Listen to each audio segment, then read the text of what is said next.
Where am I at? There I go. Yeah. What? Yeah. Woo! So that's called a peak. Topped her out. It's called redlining the mic, and it's not good. Oh. I mean, it's fine. So it's not good? It's actually kind of cool to do. I didn't go that high. So if you have you ever watched Some Kind of Monster, the movie for Metallica? No. It's hilarious because, you want dynamics in your music. You want to be able to hear the lows. Because if it's a fucking wall of breaching, it's really loud and it peaks like this, it's just a block. See that? It's just a block across the thing. Yeah. The whole, all the tracks are blocks like that because they all have such big egos that they go, can you turn the guitars up a little bit more? I see. And then Lars is like, the drums, I can't really hear them now. Can you turn the drums up a little bit? And then it just turns into a big white block across the screen. And they're like, everything's peaking. And it spells out fuck Napster. Yeah. Yeah. Interesting. So, little background here. I'm watching our levels for the first time ever. Yeah, you're seeing Sam and I have recorded over 100 episodes. You're seeing the interface for the first time. Seeing you're it for looking the into the first matrix. Time. You're looking all into I the see is matrix. ones and zeros. That's what I'm supposed to be seeing, right? Yeah, and it's green. Everything's green and black. Yeah, and it's scrolling vertically. Yep. Horizontally would mean that you were laying down on your side. So watch out for that.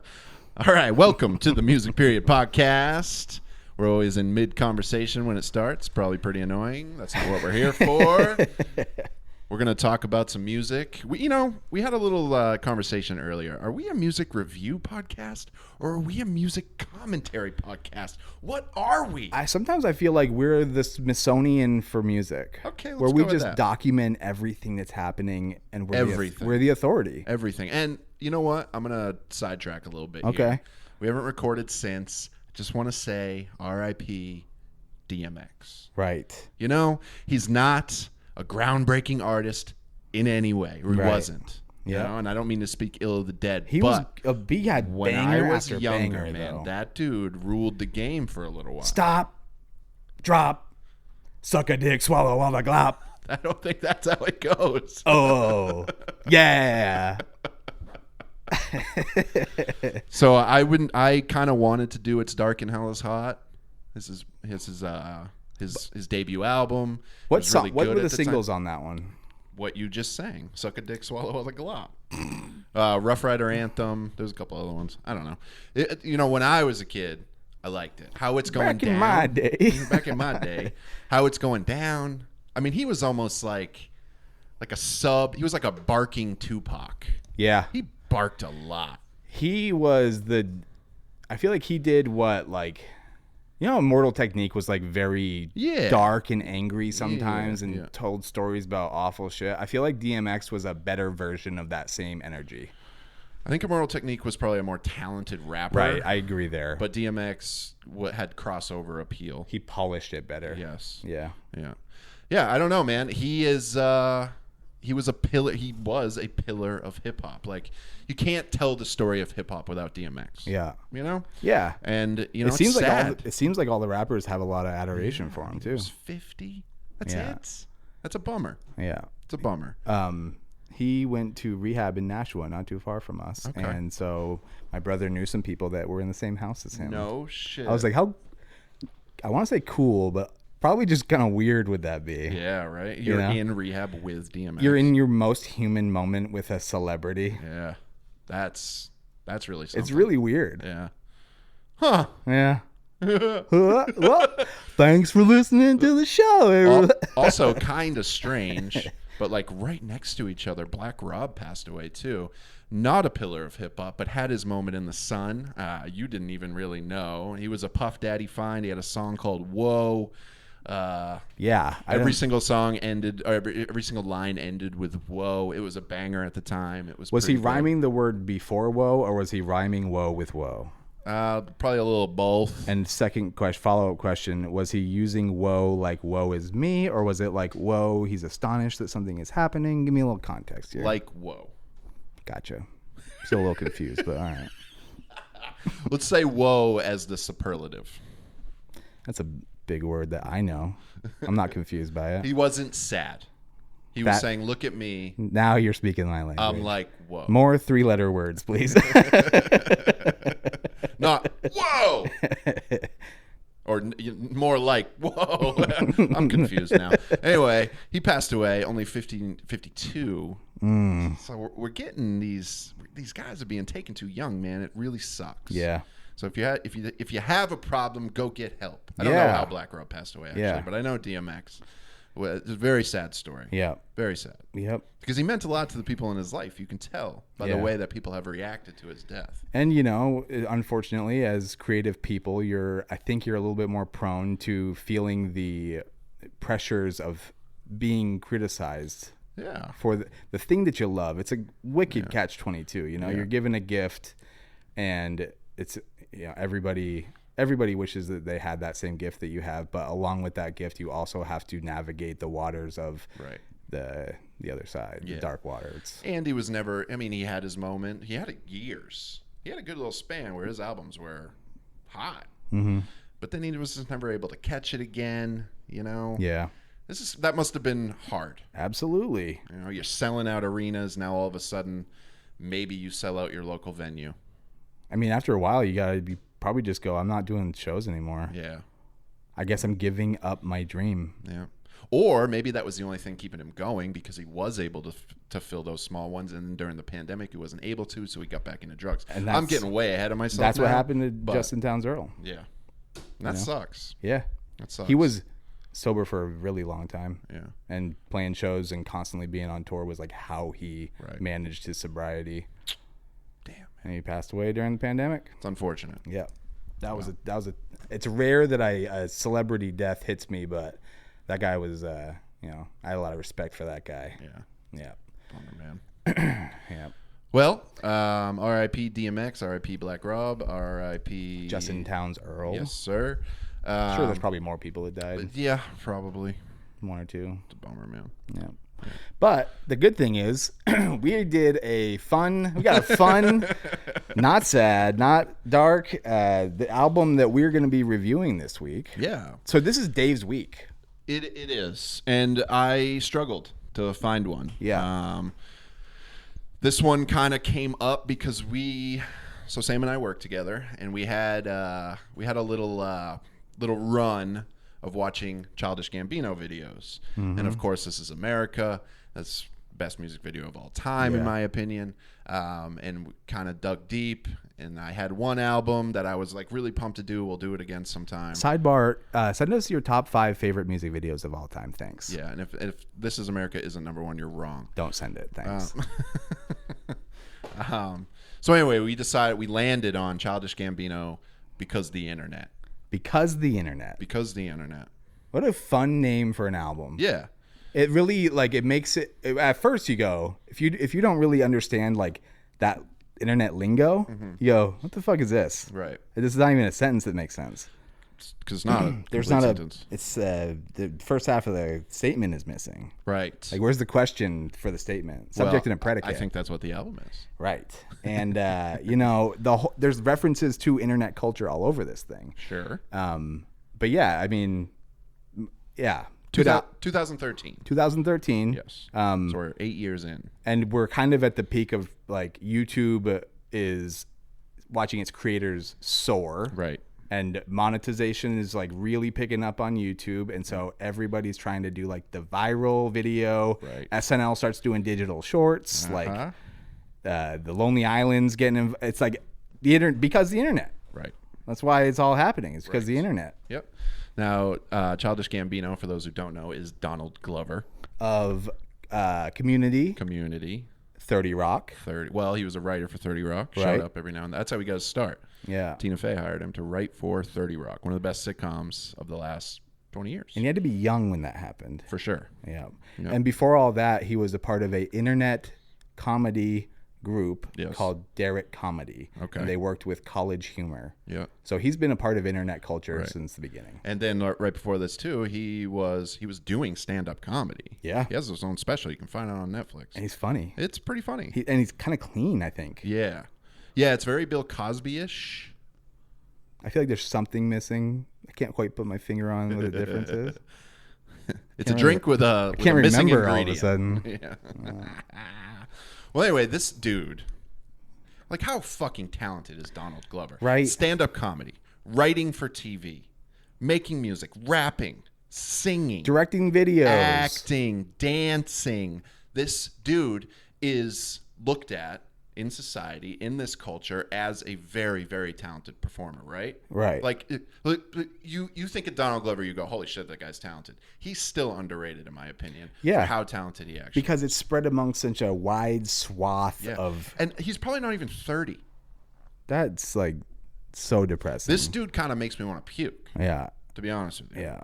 I mean, here's another crazy thing is that I feel like if you were to poll... 100 people who are all considered themselves Donald Glover fans, you'd have probably 6 or 7 different categories of what people know him for. He's like, but I love the new Lion King. He's Simba. Oh man, I loved Community when it was on. Right. Man. Troy. He was great. Oh, are you kidding me? Love that. Yeah. Oh, that guy from Troy and Abed. Yeah. I don't even know the name guy of that made like the most symbolic music video about Black culture in America. Yeah. They're like, oh, the guy who made Redbone. Oh, the guy who made an album called Because the Internet, and here we are, ladies and gentlemen. Oh, that stand-up special. Yeah, he's funny. It's crazy. Yeah. It's crazy. It's nuts. Yeah. Very talented. I've called myself a Renaissance man before. I would also consider him one. I'm peeking the microphone with my laughter. This is his third... Sam actually does call himself a Renaissance man, by the way, so it's only half a joke. Well, it's a cool title, and it doesn't feel like anyone else really called stake to it. MC Renaissance. I'm throwing my flag into the ground. I'm claiming it for me. Yeah. Well, I mean, this podcast is what put you over the edge. Yeah. Yeah. Put you over the edge. I know. I was already pretty arrogant before, and And now that we're worldwide. Like, just go to Spotify and watch how much this album explodes up the charts. Relatively unknown guy. I know we've kind of touched base on a couple of things here and there with him. Kind of an untapped well, though. So anyway, Because the Internet. Yeah. This is a very strange album. Yeah. It's strange. I mean, as I listened to it critically last night with my headphones and I took notes, I noticed 2 distinct things about it. Okay. It's very different as ambient background music than it is when you go up close and take a closer peek at it. Yeah. And then I also realized that you and I are going to like these things for the opposite reasons. Yeah. So that's another... There will be some departures in right. what the level of how much we like something. Yeah, like if the road forked and he had 2 albums and half the tracks were on this one, half of them on the other one, I feel like you would respect the other road that I didn't go down more than I went. And I'm going to get into why. Yeah. As we go through the songs here, why I gravitate to the other stuff first. And it just kind of comes from my background of like a hip hop head. Right. Mm-hmm. I respect what he does, but as an MC and as a rapper, you can tell that it's not number 1 on his list. Yeah. Absolutely. So I appreciate what he does with hip hop because I think it's done very well. Yep. But it's not my most favorite thing about him. Yeah. Right. You know? And I think that, somebody like him or me that's a Renaissance man, we kind of just have to choose how much water we want to put into each bucket, Mm-hmm. That's what I do. So let's get started. Yeah. So track 1 is 3 seconds long. It's completely unnecessary. Don't even know why it's a track. The Library. Yeah. It's intro. And that's it. I know. I even gave it a spot because I didn't. I know. Because as I listen to this, I just listen to it for the most part in the background, and I draw up the fucking notes for it, and yeah, cool. I didn't understand. So I wasted a page on that. Number 2 has Roman numeral 1. Right. Number 1, Crawl. Yeah. Okay. Now, this song, to me, was immediately dope. So good. Immediately. It's hard. Catchy hook. Who's the singer? I don't know. They're great. Yeah. If they sampled it from something that it's like... Then it fits perfect. Yeah. I don't know what they're saying. Yeah. Did you go on your own? Yeah. It's fucking super good. And then the beat comes in, and it's like, fuck. It's all glitchy and weird. It's like... So he's clearly heavily influenced by Kanye West. Yeah. Like, absolutely. Clearly. And Radiohead a little bit. Okay. All right.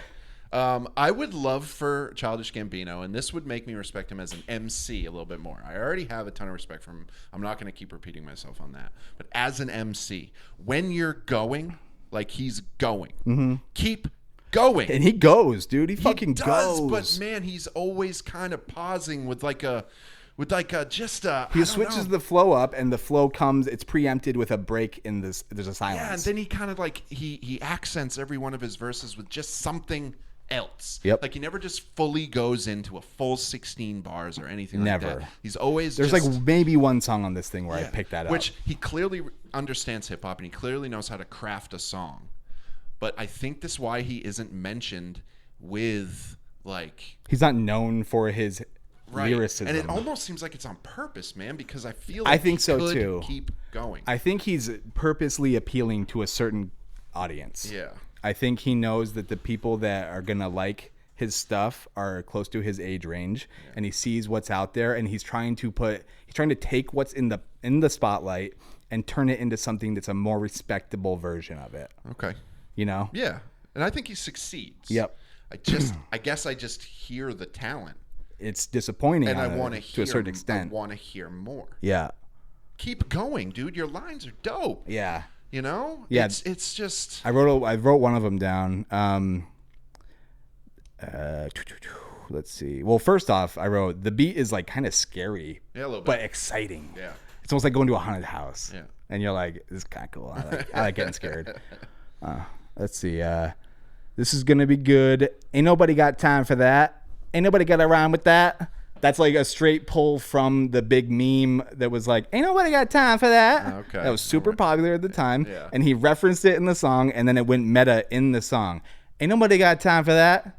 Ain't nobody got a rhyme for that. I love that. Yeah. Super clever. It's fun. It It matches the energy of the beat. I love that. Right. Also want to take a moment to say that he got his rap name from a Wu-Tang rap name generator on the Yeah, he internet. did. That's just kind of crazy. Yeah. Childish Gambino. Yeah. I think this track is It's hot. It's an incredible album opener for so many reasons, Yes. and I won't go into nerdy detail on it, but I could probably make 10 notes about different things that would make this the reason why you should put this at the front of your album. Yeah. My only criticism is that I wanted more. Right. You know? Yep. So, yeah. Definitely not shitting on it. Yeah. All right. Track 3 is number 2. Right. So let's just call it 32. Yeah. World Star. World Star. So I don't fully understand the song. I know what World Star is. I'm wondering, did World Star pay him to make this song? Or is this just a commentary on the internet at that time? I think it was just Because so it's a popular. little on the nose. So I think it was just so popular that he was like, I'm going to write a song about it. Okay. So this whole World Star, People say that in that already existed before he made this song? Yeah. Okay. People say that when they're filming something and people are fighting. No. I know what it is. I just didn't know which came first. That was first because of the internet, and then he put it on record. That's kind of strange, right? Yeah. I mean, that's the thing is like this album, he's not trying to influence, he's strictly swallowing influence. You know what I mean? Yeah. And then regurgitating out an album based on the topics that he's been given. Okay. So I guess I would have expected, and I don't even, this is just my stupid brain. I was 30 when this came out. Mm-hmm. Almost 40 now, you know? Yeah. Like, I guess I maybe would have expected a metaphor. Yeah. For something like World Star. Yep. It just seems so weird that it's the brand. It's on the nose. It's almost for like sure. a World Star theme song. Yep. I think it's because World Star it's like Kleenex. People refer to all tissues as Kleenex. Right. Now when you see a fight happen in public, people say World Star. Yeah. A fight in public is a World Star moment. The brand isn't necessarily the thought process there. I thought...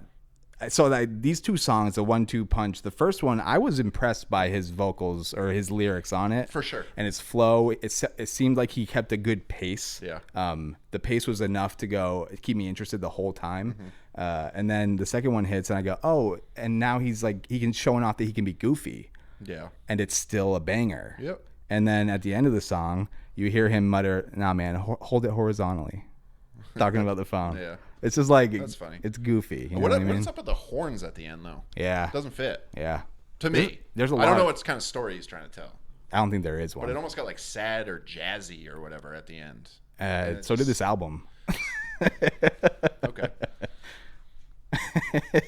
Track 4. It's an interlude. Yeah. Intro to the next song. So back to track 1. So now number 5 has Roman numeral 1 next to it. So now we're starting a new album. So I don't fucking know if you're not picking up on it, it seems like we're going in chunks of 3. Yeah. Possibly 4 every now and again, and it seems like it's a collection of stories. Or I feel like there's a reason why. There's got to be. There has, or unless he's just like, no, there's not. I know. So we might as well dig into it now. Yeah. This guy is so talented. Yeah. He's so interesting. Is he a douche in real life, Has or to is he be. cool to hang out with? Has to be a douche. Gotta be a douche, right? I feel like none of the like every persona that he is, that we see him on TV as or in interviews, none of that is who he is. Oh, there's another one, Atlanta. Right, I was I've just thinking seen the same Atlanta. thing. That's great. I feel He like does stand-up comedy. all of those people, Yeah. all of those personas, all those different personalities I think none of them are even close to what he's actually like. I think that when we'll get to the song here in a minute, Sweatpants, the kid in that video, that's him. I feel like he's probably very introspective and like not, what's the opposite of outgoing? Introvert? Introverted. Yeah. That's what I'm trying to think. I feel like he's really, and I also think he's in his own head a lot. Yeah, probably. I mean, you know? Can you imagine being inside this guy's head? Hey. I bet you could. All right. Okay. Yeah. Okay.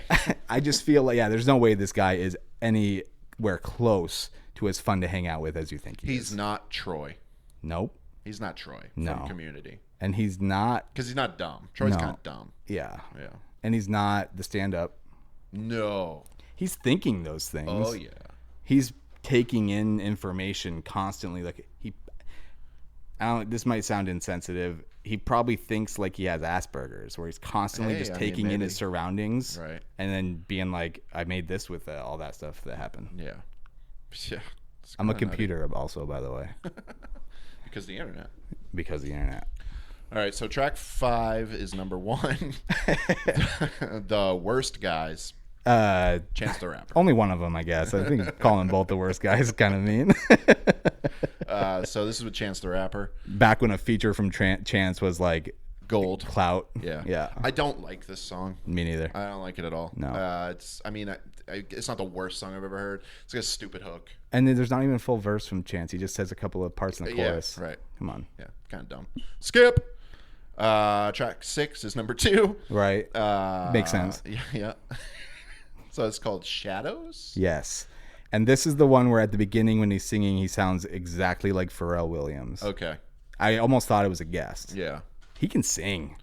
Childish? Yeah. Yes. And he can sing in different ways. So I think that's the other reason I struggle a little bit. The fact that I keep bringing it up is going to make it seem like I struggle with him as a rapper completely. I don't. I like him better as a singer. Yeah. I do. Yeah. I just like him better when he explores that avenue. Yeah, I mean, I almost think like maybe 2 different projects, like well, you'd release albums where you're have a you singer. listened to Awaken My Love? Not in like full. all the way through? No. It's brilliant. That's the thing. Love it. I wish the artists would be okay with separating from their brand a little bit more often and go, I want to change directions, but I also don't want to alienate my fan base. Yeah. So make a new persona and make a new project, change your name and release it under that. Sure. I wish that bands did that more often because you lose a lot of people when you take and eventually you're going to want to go back to what you were doing when you departed. Right. Because you're a creative person and you get back to square one. Right. I wish that they were more comfortable doing that. Yeah.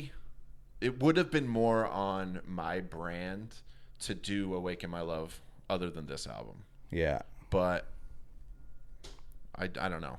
There was a line in this with watching This Is America, it just kind of seemed like we had it to sets go the bar so high, dude. Right. Holy shit. Man, it might kill her. It's the prep school might killa with the drums and the grooves, so it feels like Dilla. I don't care what he say. I'm gonna get my platinum back like I'm a half-ton gorilla. Hey. It's such a cool. It's a lot of bravado there. Oh yeah. Yeah.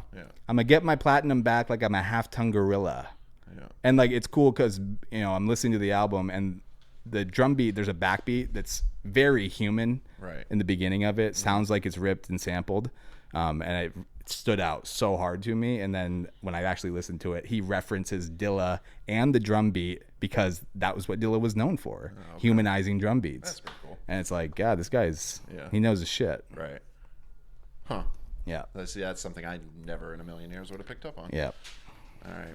And again, it's just it kind of like a running theme in this album. The song just kind of turns into something that goes nowhere towards the end. Yep. It's very weird. Short attention span because of the internet.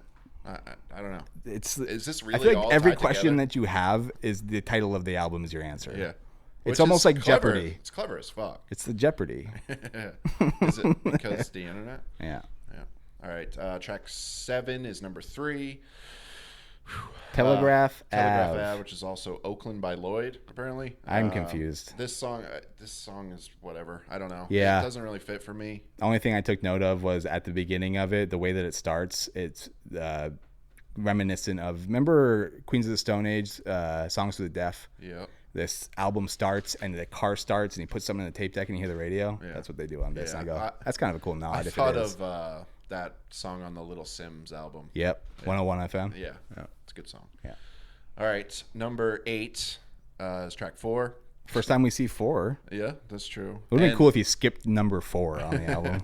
And I think most people know this song. If they don't, they need to. Yeah. Go to YouTube, type in Sweatpants, Childish Gambino. The beat is so goddamn hot. This is that shit I do dope. like, dude. This is a good song. It's that shit I do like, dude. Damn good song. Yeah. Cool video. I love got a penthouse on both coasts, pH balanced. I love that line. I always loved it. My architect no Japanese. Yo girl, she jacking me. No hands like soccer teams, and y'all fuck boys like Socrates. How funny he's referencing Socrates. It's hilarious. I fucking love that, dude. Yeah, dude, and the beat on this thing, it gives me this feeling of like I'm dizzy or like I'm like drunk and I can't walk straight. Yeah. That's what the beat feels like. Yeah, and the video is him just going in a circle, which is it's nuts. It captures the song so well. So well. Yeah. It's a good song. I've never known, because a lot of people think he's Danny Glover's son. Yeah, he's not. But, well, he's black and he has the same last name. Doesn't that mean he is? But this whole song is like talking about like a rich kid. I know. And it's like bravado. It's almost like he's playing into it. Yes. Because the internet thinks that he's. Yes. Because the Which internet. is brilliant. This probably is my favorite song on the album. I love this song. Yeah, it's great. So I like to think that he's that clever. Yeah. Which he's kind of proving that he is. So I also just love that he, like, as a bravado thing, goes, my architect knows Japanese. Like, not me, my architect. I hire classy people, dude. The weirdest part of the song is when he's talking about starting up his Fisker and goes vroom vroom, and then he goes, wait. Fiskers don't make noise when they start up. Just so you know. Like, stops the song to be like, you know what, you probably don't know this, but Fiskers don't make noise when they start up. It's so, dude, he's so clever all over this thing like that. So funny. He has a persona in these songs. There's a collection of these like wonky beats where he's being goofy and he's got cool wordplay and it's catchy, where that persona really shines in it. I wish the whole thing was that. The whole thing was that. Yes. Y'all fuck boys like Socrates. Fuck boys like Socrates. So number 9 doesn't have a Roman numeral next to it because the name of the song is a number. It's 4 numbers? It's 4 or numbers. One number? Yeah, right. It's called 3005. This is another one that people probably know. Yeah. Super cool video. This song just deserves to be heard by people. Yes. It's so good. Yes. It's so good. Yeah. Catchy hook. He enunciates really hard in his verses. Yes. Have you noticed that? Yes, he does. In this song especially, it's almost like he's just talking. Yeah, and it's like he's purposely saying all the hard stops on his words. Yeah. It's like, I don't know why you're doing it, but it's cool. Yeah, it works. Yeah. I will say that if I ever heard a song like that by another rapper that I didn't like or another artist I didn't respect, I probably wouldn't like it very much because I don't really fully understand what he's doing in his verses there. Yeah. He's just talking. I know. But with the hot beat and the nice hook and the cool video, it makes it work. And also, it's foreshadowing. There's a couple tracks later on in the album where he leans more into it and his energy starts to get really low like this. And he raps in this low energy ASMR kind of feel. And it's unique. It's cool. It's different. But like, it's the first glance of it. Where he's like, I'm not jumping around while I'm rapping. Right. Yeah. Check and see. Yeah. Number 10 is another intro. I like this intro interlude a lot. Yeah. It's a vibe, dude. It's called Playing Around Before the Party Starts, and it seems like he's just on a piano playing around. And it's recorded as if you're listening to it from another room. Like you're in the kitchen with people, and he's by himself in the foyer playing the Baby Grand. You know what I mean? So yeah, the next song is it's the first song. The Party. Now we're at the party. Yeah, track 11, song number 1, The Party. Which those go together. Yeah, they do. Why don't they sequence together? Exactly. It's super annoying.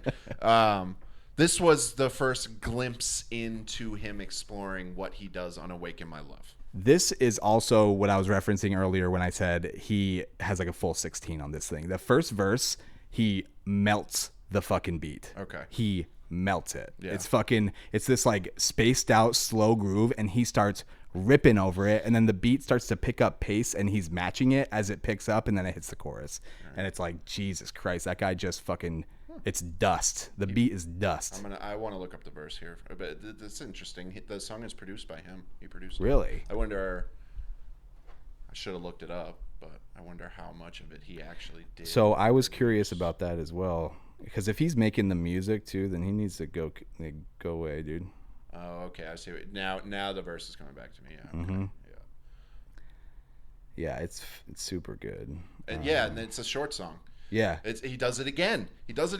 So I know it seems like the fucking lyrics are good, man, but he's going 1, 2, 3, 4, 5, 6, 7. Okay, it's a full 8. It's a full 8 bars. He's doing it really fast. He does it really fast. And tricky. in the end, instead of just going another 8 bars, or at least maybe 12 or whatever, he turns it into a skit about him kicking people out of his house. Right. And that's what he does, man. After every single time, he'll be murdering a beat, melting it. But it's almost like, I don't know. He doesn't know how to finish. He doesn't know how to do this. And that is just what I'm picking out from him as just an MC. It's funny because Can't tie a knot on it. It's funny because the thing that I pick up from it is he is a result of the internet culture where nothing's a full-fledged thought. Right.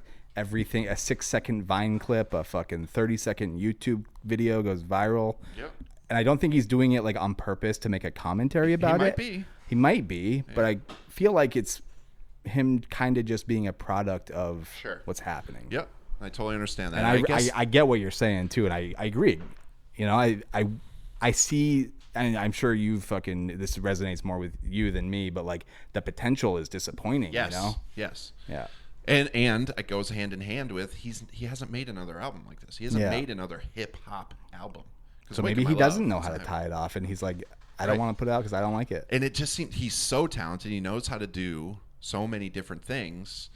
It's like, I can do this look. You know? And you kind of glance over the fact that maybe he's not a closer. Like he can't do it perfectly, which why would we expect him to be able to do so? Yeah, it's funny because but it's a hip hop album, man. I just keep on going. It's like my least favorite thing about the White Album by the Beatles is like, you know, the fact that some of the songs, it just feels like they actually recorded a full song and then just clipped out 45 seconds of it, and it's like, why? Yeah. It's the Kanye West effect too. You know, the Beatles, they proved for a while that they were pretty good at writing tracks. Exactly. So, you know, it's funny how many. I bet if we went back and listened to all our episodes, even Banter Boot Camp, how many times you've referenced the White Album? It's a sore spot, dude. Yeah. I want to like it more than I do. Right. All right. Number 12, track 2, or track 12, number 2. No Exit. But it's not the second track. No. Just to be clear. No, it's Roman numeral 2. And it's not for the third time. Right. There we go. You guys following along? Childish. Can somebody let me know what's happening on this record? At this point, I don't really know, but this one's called No Exit. Yep. And this is I took note on this one where you really start to hear the, I want to call it anti-rap vibes, where he's doing the ASMR, low energy, quiet. He's getting really close to the microphone like this. Yeah. Yeah.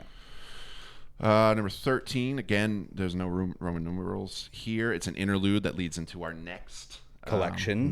Next collection. Number 14, number 1, Flight of the Navigator. This is his David Bowie song. Okay. That makes sense. Yeah. You want to know what I wrote? I said cool, but eh.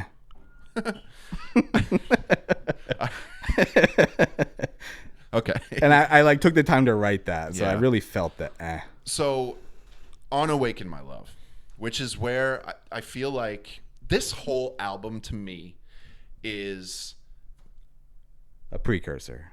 Yeah. So there's a cake, and Awaken My Love is a nice cake. Is it vanilla? Case. And the rest of his career is like it's a perfect tasting cake. This album right here is all the ingredients of that cake laying on the table before you put them together. Okay. Yeah. That makes sense. Yeah. Yeah, it's almost like a sampler. Some of it's good on its own. Like you can take the, chocolate pieces and you can eat them. Yeah. And you can take a finger of the frosting and be it's like, almost like you good. Came up with a show and you wrote 7 seasons and you gave the people a little glimpse into what's going to happen in each of the 7 seasons. Yes. Yeah. Yes. And it's even formatted that way. Yeah. Mm-hmm. Maybe that's the secret. Maybe because of the internet. Yeah, I mean, This is where it started me like, okay, I think he's starting to realize that singing is more his lane. Yeah, I wish that he would have, stopped and started a new album to do that. Yeah, I can hear you there. It's already long at this point. Yeah, it is. To have a complete departure, 14 tracks in. Yeah. I've already invested a lot of time and enjoyed a lot of it. So I don't know why necessarily we're choosing to go the scenic route 3/4 of the way into the album. Maybe he just thought he would never get a chance to make another one. I guess. I mean, this thing is fucking ambitious to say the least. For sure. Yeah. I feel like and this is just, now that I'm talking to you about it, I don't feel this way anymore. But while I was listening to it, I felt like he was running out of steam. And he was like, I want this album to have as many songs as it can. What can we put at the end of it? How can we tie it together? Let's go in a different route. Let's do this. I actually think that the back half, or the 14 through 19, is what he was actually like uncovering. And it's not perfect. Don't get me wrong. Yeah. None of that backtrack is perfect. But I think that this was him starting to realize, this is a direction I need to go. Yeah. This is a direction. Other than the acting and the... You know who does this well? Who? What we're talking about? Denzel Curry. Okay. He does an EP, and it explores the area that he wants to go into. It's 5-6 tracks. Yeah. And then he releases a full album in that style. That's pretty cool. Yeah. Yeah. I like that. He does it well. He's one of the only people I know that actually, is mindful of that process and approaches it accordingly. Yeah. And you're right, dude. It does kind of seem like this is just, in a way, I agree with what you're saying. Rushed, get as many tracks out as you can. But it almost has a feel to me that, he's so scatterbrained. They didn't know which way he wanted to go. Yeah. Then came up maybe with the idea to break it down like this, to try to separate it a little bit. Yep. And maybe, he tried the stand-up thing. He also probably... acting, writing. He's like, I don't know if I'm ever going to make another album. Well, I bet you also you got to take into consideration he was probably evolving as a musician during this album. Yeah, he's probably, 20? Because you can hear the maturity level start to raise as the album progresses, for sure. You know what I mean?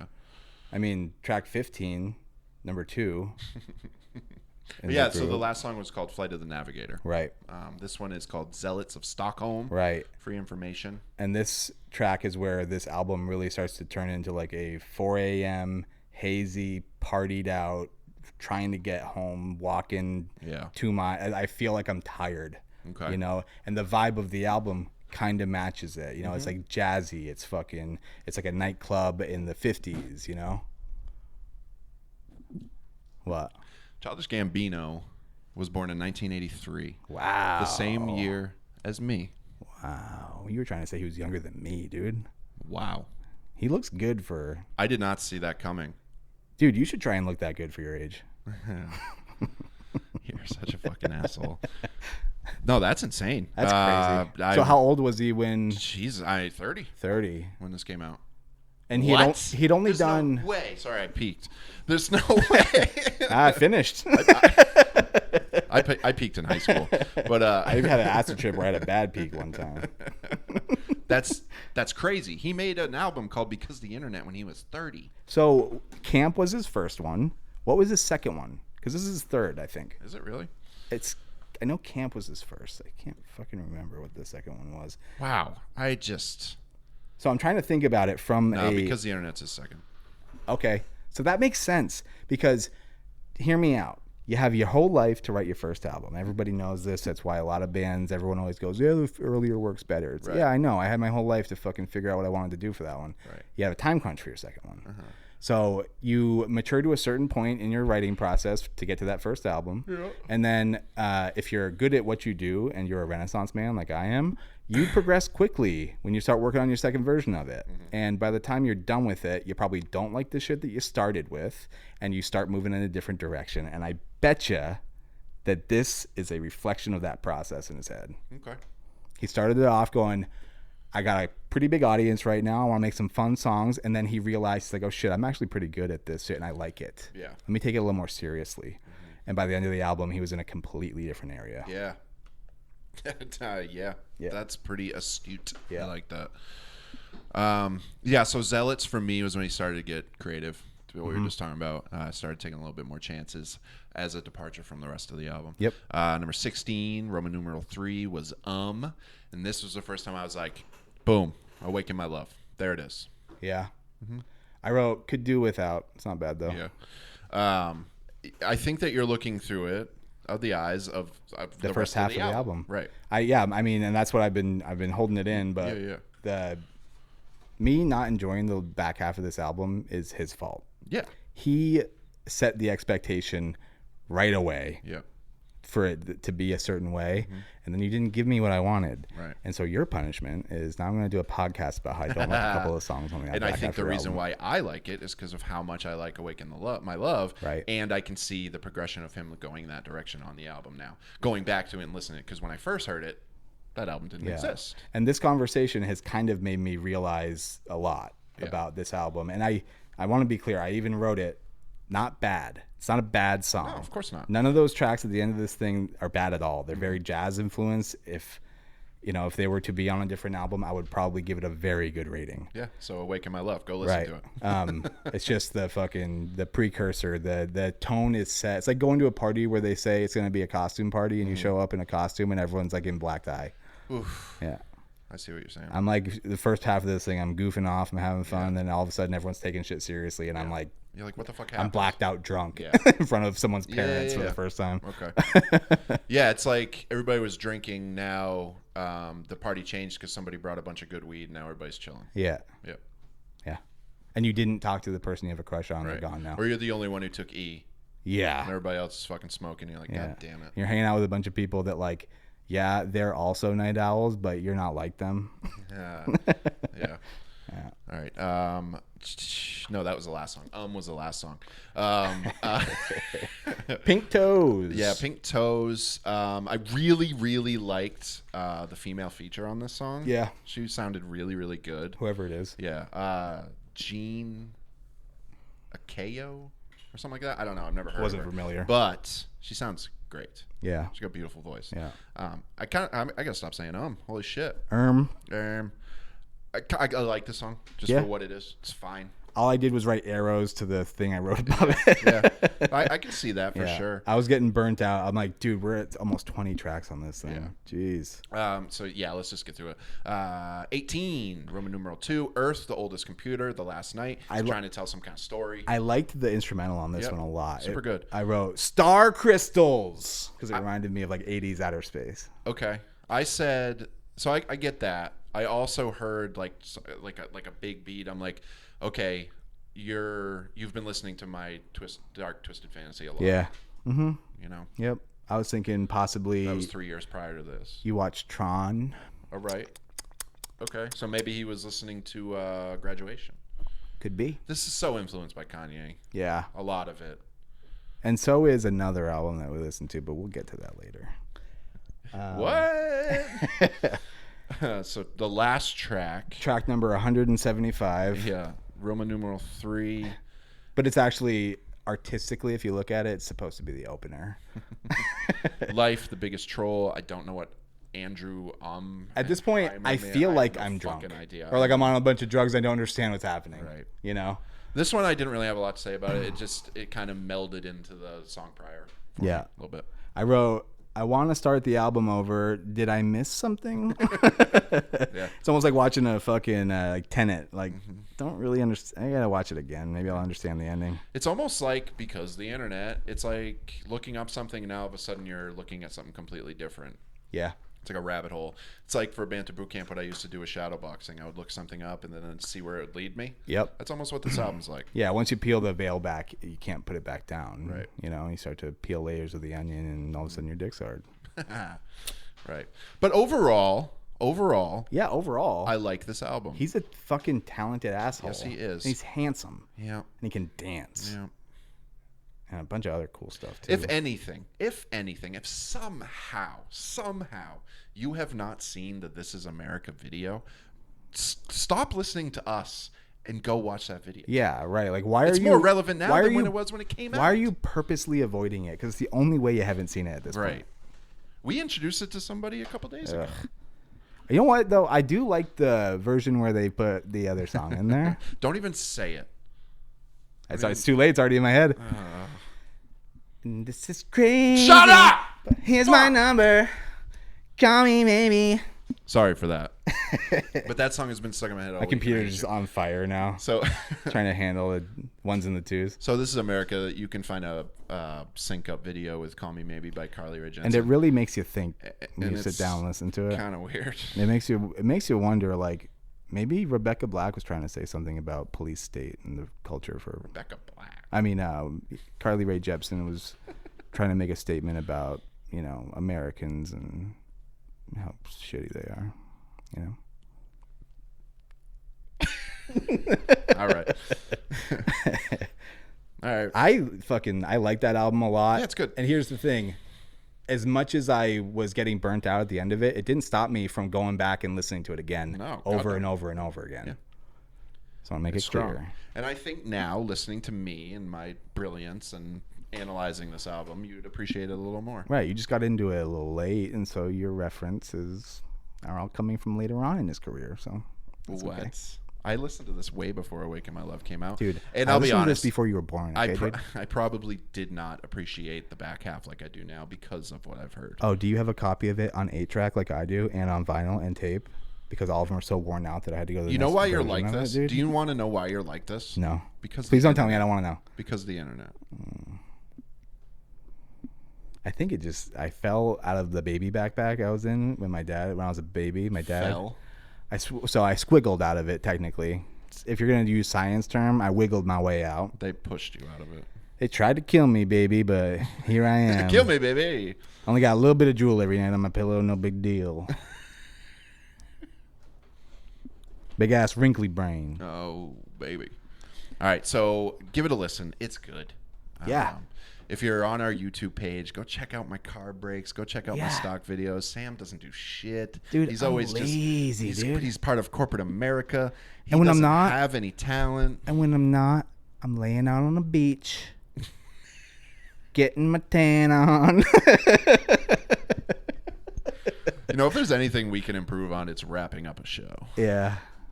Or starting it. I mean, middle parts could probably use some work too. Stop it right there in the middle of you talking.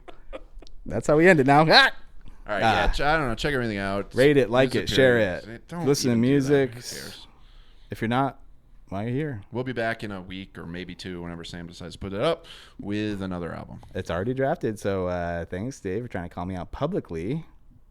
I'm on top of my shit. We own a worldwide listen to podcast. If you want to do this right now, right here, we can. Okay? I call you out publicly. Oh, you want to do all this? the time. Oh, you want to fucking... Dude, don't make me show hands with you, dude. Don't make me start swinging on you, dude. I was a fucking kickboxer. Sorry, I just picked my mic up. I put it down. I thought he was going to come at me. And he picked his nose. You should have seen his gross big old booger, and he ate it too. All right, bye.